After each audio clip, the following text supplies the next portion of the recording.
Congratulations! Now, you have the opportunity to test and keep the new Samsung Galaxy Note 3 for free.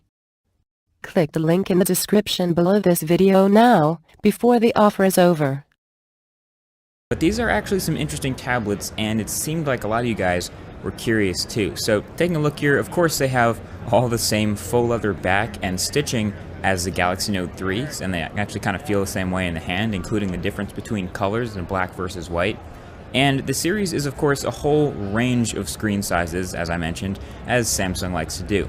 But you don't really realize how big a 12.2-inch tablet is until you get some perspective. So here it is. Here's the Galaxy Note 3. As we know, that's a 5.7-inch display.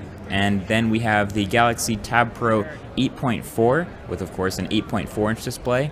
Then the Tab Pro 10.1, and I can guess what the final screen size is, the Tab Pro 12.2, which is the same size as the Note Pro. They have a 12.2-inch display, pretty massive. Now I guess the next logical question is, what's the difference between the Tab Pro 12.2 and the Note Pro that's the same size? And people at Samsung that I spoke with basically just said the stylus. That's the difference. It's just the stylus. So the Galaxy Note Pro is essentially a Galaxy Tab Pro 12.2 plus the stylus and the stylus features, which gets me curious to see if that might actually cost more. But at least one advantage of having such a large tablet with a 12.2-inch display is that you get a full-size QWERTY keyboard, and Samsung's really proud of that and demoing it on as many tablets as they could, but that's just the 12.2-inch. But really, these are Pro Series tablets, so Samsung is emphasizing the multitasking features. In fact, these larger ones actually allow for 4-way multitasking mode that lets you drag an app to each corner of the display and use them all at the same time, same way as you could on the Note 3, except now you have 4. And that's actually really useful with all these screen real estate. So this, plus Samsung's floating window, means you actually can probably get some serious work done with multiple applications open at the same time, or so at least they claim. And this is all in the new TouchWiz on top of Android 4.4 KitKat on all of these tablets.